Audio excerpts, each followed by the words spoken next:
గట్టు దగ్గర పడవ ఉంది. ఆ పడవను నడిపిస్తూ ఉంటాడు ఒక పెద్ద ఆయన.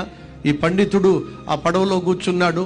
ఆ పెద్ద ఆయన ఏమో పడవ నడుపుతున్నాడు. పండితుడు అడుగుతున్నాడు, తాతయ్య నీకు ఖగోళ శాస్త్రం తెలుసా అని అంటే, బాబాయ్ నాకు అదేం తెలియదయ్యా అని చెప్పాను. అదేం తాతయ్య నీకు తెలియపోయి, నక్షత్ర శాస్త్రం కూడా నీకు తెలియదా? కనిపించే నక్షత్రాల శాస్త్రం నీకు నాకేం తెలియదయ్యా. మరి కనిపించేటటువంటి వృక్ష శాస్త్రం తెలుసా నీకు? చుట్టూ మొక్కలు చెట్లు వృక్ష శాస్త్రం తెలుసా? బాబా శాస్త్రం నాకు తెలియదయ్యా. సాంఘిక శాస్త్రం తెలుసా?